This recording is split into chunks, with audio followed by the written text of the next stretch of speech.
Iran kembali meluncurkan serangan ke Israel dan menghancurkan sejumlah akses strategis hingga fasilitas penting.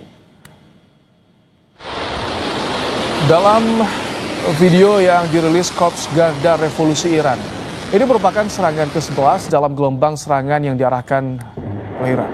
Saling serang antara Iran dan Israel terus berlanjut dalam operasi bertajuk Operasi True Promise 3. Dan sejumlah akses strategis, fasilitas penting hingga gedung-gedung di Israel pun hancur.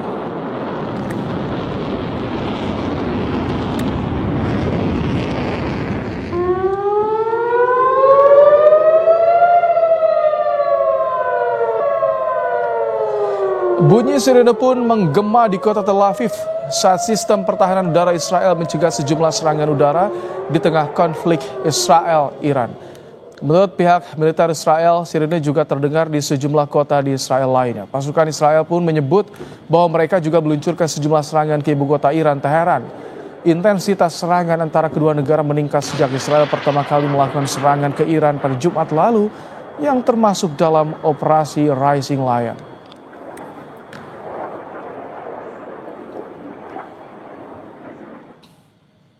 Sebelumnya Presiden Amerika Serikat Donald Trump menyampaikan dalam media sosialnya bahwa ia mengetahui lokasi pemimpin tertinggi Iran. Ia pun menyampaikan, "Kami tak mau misil mengenai warga sipil atau pasukan Amerika Serikat. Kesabaran kami semakin menipis." Trump juga menyerukan agar Iran menyerah.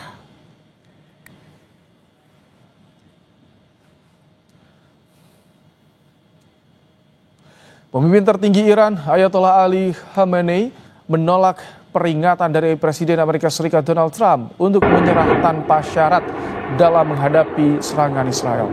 Khamenei menegaskan bahwa perdamaian atau perang tidak bisa dipaksakan pada Iran. Khamenei bahkan memperingatkan keterlibatan Amerika dapat menyebabkan kerusakan yang lebih fatal dan merugikan Amerika sendiri. اینی که به ملت ایران بگم بیایید تسلیم بشید حرف عاقلانه ای نیست. افراد با خرد که میشناسن ایران رو، میشناسن ملت ایران رو، میشناسن تاریخ ایران رو، هرگز چنین حرفی رو بر زبان جاری نمیکنن. تسلیم چی بشن؟ ملت ایران تسلیم شدنی نیست. آمریکا در این قضیه 100% به ضرر اوست. اونچه که او در این زمینه ضربه خواهد خورد به مراتب بیشتر است از اونچه که ایران ممکنه صدمه بخوره. Kementerian Luar Negeri akan mengevakuasi warga negara Indonesia yang berada di Iran jika eskalasi konflik bersenjata antara Iran dan Israel telah memasuki siaga 1. Sampai saat ini Kemenlu mengimbau WNI untuk selalu waspada dan terus memonitor konflik antara Israel dan Iran. Kemenlu juga telah mempersiapkan evakuasi dan telah dikoordinasikan dengan kementerian dan lembaga terkait.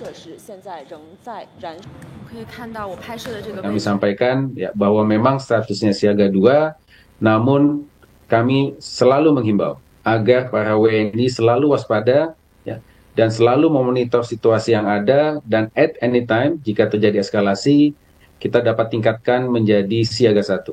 Dan kemudian akan melaksanakan proses evakuasi. Untuk membahas perang Iran dengan Israel yang kian memanas, sudah bergabung bersama kami pendiri Sinergi Policies Dina Prapto Raharja.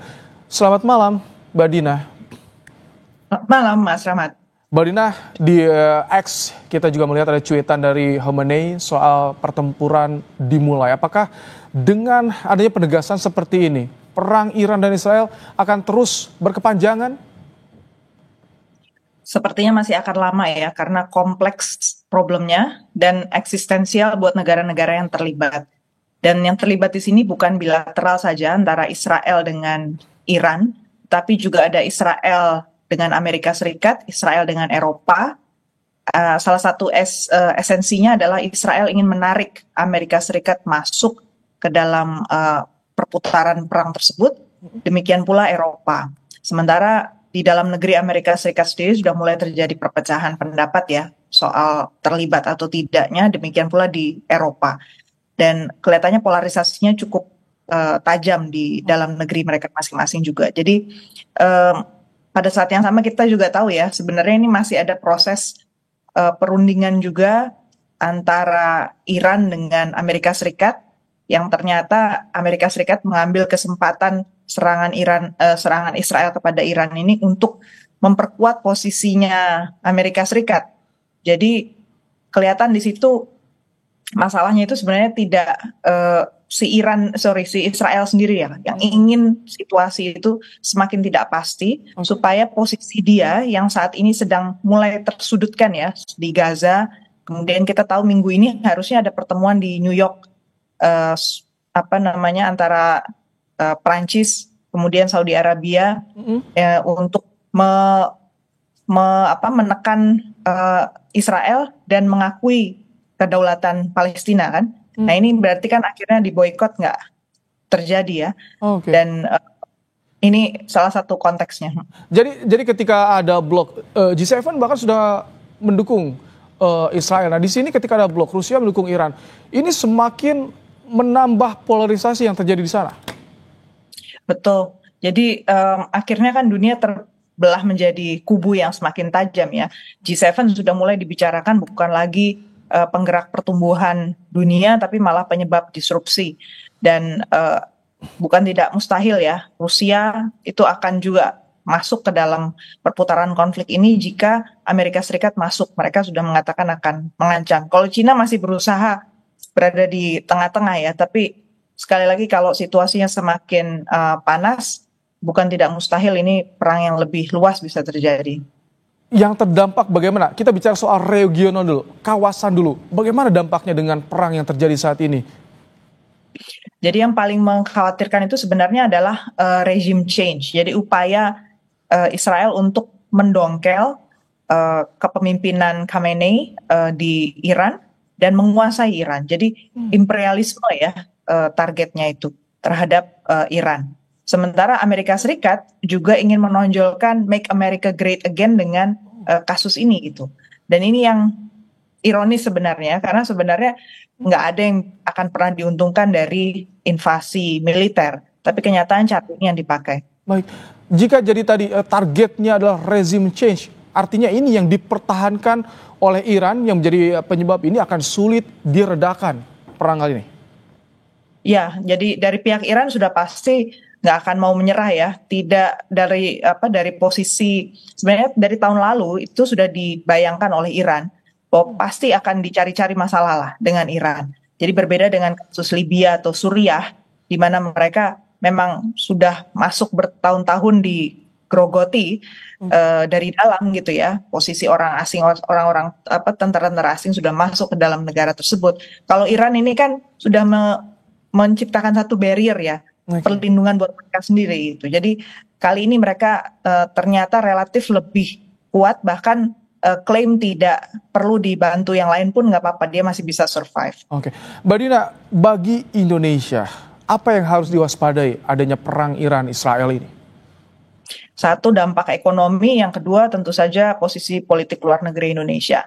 Dari sisi ekonomi, Selat Hormuz yang dikendalikan dan melewati rentan juga dengan posisinya sangat dekat dengan Iran, posisinya di Iran itu adalah choking points untuk perlintasan energi dunia. Jadi saat ini saja rupanya sudah terjadi kenaikan asuransi kapal-kapal yang harus melalui wilayah sana, sehingga harga minyak mentah itu sudah naik. Dan diprediksikan kalau ini semakin memanas, harganya bisa 2 kali lipat. Jadi artinya APBN kita kemungkinan besar akan sangat terseok-seok untuk menutup itu. Apalagi cadangan minyak kita ternyata juga nggak sampai 30 hari gitu ya standarnya. Dan imbas yang lainnya itu sektor-sektor yang jelas-jelas harus melalui wilayah Eropa, jadi dan juga bergantung pada harga BBM, kemudian juga transportasi, kemudian juga sektor yang sifatnya leisure ya, yang sifatnya tourism, itu kemungkinan besar akan ditunda dulu, jadi akan ada perlambatan yang signifikan, padahal kita tahu di dalam negeri itu sektor-sektor ini sudah tertekan, transportasi, hotel, kemudian tourism itu sudah tertekan, jadi artinya kita harus mengantisipasi perlambatan yang signifikan di sektor ekonomi. Kalau di luar negeri, dampaknya berarti kita harus mengantisipasi polarisasi tadi. Bukan mustahil Indonesia harus memilih ya dan melihat bahwa negara-negara BRICS ini bisa jadi akan berkumpul di satu kubu, sementara Amerika Serikat dan Eropa itu akan di kubu yang lain. Nah, posisi kita di mana itu harus kita perhitungkan. Kita langsung bisa mengambil peran sesegera mungkin untuk bisa meredakan ini?